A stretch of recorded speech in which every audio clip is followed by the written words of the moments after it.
अब हम आते हैं अपने चैप्टर के फाइनल टॉपिक पर, जो है प्लेसेंटा। प्लेसेंटा एक्चुअली क्या है कि ये एक, मैंने जैसा पिछले टॉपिक में बताया कि एक मेम्ब्रेनस लेयर होती है। तो ये प्रेगनेंसी के 8th वीक में डेवलप हो जाती है। कैसे डेवलप होती है? विलाई जो है वो कन्वर्ट हो जाते हैं प्लेसेंटा में। अब ये जो पोर्शन है ये एम्ब्रियो से ही डेवलप होने वाला एक पोर्शन है या एक पार्ट है होता है, जो कि उनकी एंडोमेट्रियम से अटैच्ड होता है मदर की।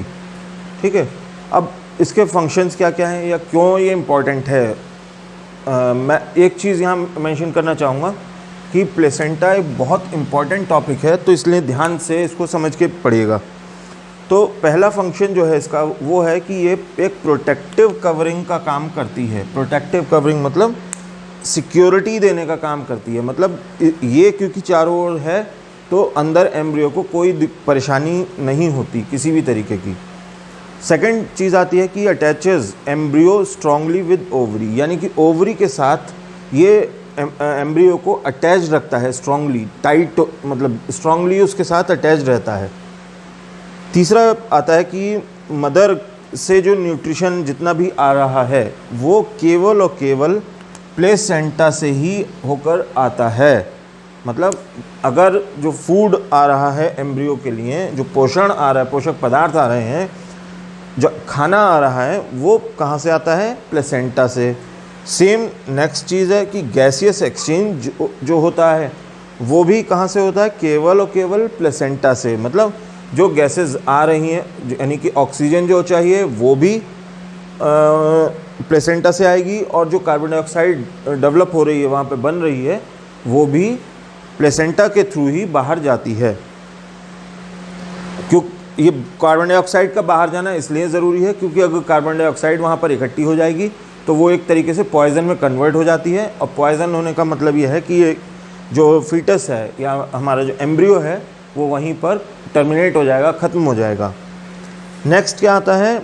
5th पॉइंट हमारा, protects embryo from some medicines and harmful bacteria. अब यहाँ ध्यान दीजिएगा, मेडिसिन्स के आगे सम लिखा हुआ है।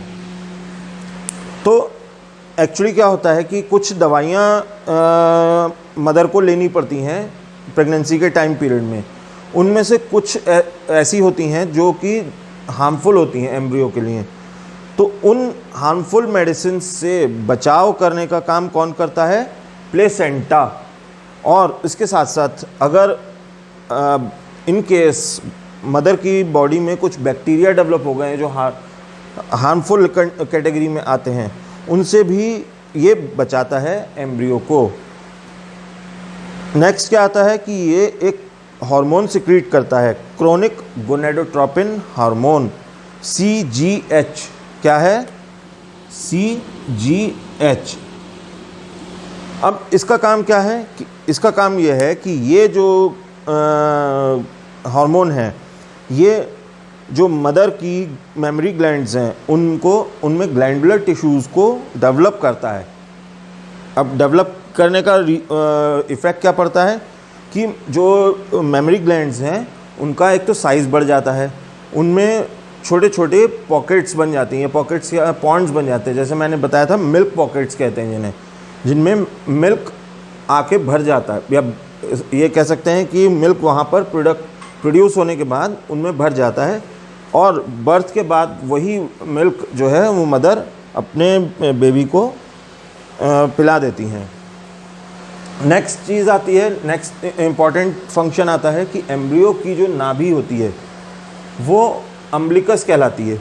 ठीक है, यही प्लेसेंटा से जब प्लेसेंटा के साथ जुड़ी होती है, यानी कि जो नाभि है ये प्लेसेंटा के साथ जुड़ी होती है यहाँ पर। ठीक है, और इसी में ही एक्चुअली ब्लड वेसल्स भी जा रही होती हैं, यानी कि इसी प्लेसेंटा के अंदर ब्लड वेसल्स पास होती हैं। ब्लड वेसल्स कौन सी? अम्बिलिकल आर्टरीज और अम्बिलिकल वेन्स। आर्टरीज और वेन्स हम ब्लड वेस्कुलर सिस्टम में पढ़ चुके हैं। एक का काम है ब्लड को लेके जाना हार्ट तक, दूसरे का काम है ब्लड को वापस लेकर आना ऑर्गन्स तक। तो ये स्पेशली डिज़ाइंड कह सकते हैं आप, स्पेशली डिज़ाइंड आर्टरीज और वेन्स होती हैं जो फीटस है या एम्ब्रियो है उसके लिए ब्लड ट्रांसपोर्टेशन का काम करती हैं। ठीक है, अब जो बहुत इम्पॉर्टेंट पॉइंट है और लास्ट पॉइंट है हमारे इस चैप्टर का, वो ये है कि बर्थ टाइम पर ध्यान रखिएगा, बर्थ टाइम पर ये अम्बिलिकल कॉर्ड जो यहाँ पे बनी हुई है, अम्बिलिकल कॉर्ड, ये काट दी जाती है ताकि जो एम्ब्रियो कम्प्लीटली डेवलप हो चुका है, बर्थ लेने के लिए तैयार है, वो मदर की बॉडी से अलग किया जा सके। तो इस कट की वजह से एक मार्क छूट जाता है। ठीक है, ये मार्क जो छूट जाता है इसको ही हम umbilicus, naval mark, belly button या हिंदी में नाभि कहते हैं, जो पूरी ज़िंदगी हमें हमारी मदर की बॉडी में रहने का याद दिलाता रहता है। तो स्टूडेंट्स, इस तरीके से हमारा रिप्रोडक्टिव सिस्टम का चैप्टर कंप्लीट होता है और नेक्स्ट वीडियोज़ में हम नेक्स्ट किसी एक चैप्टर के साथ आपसे फिर मिलेंगे। तब तक के लिए थैंक यू।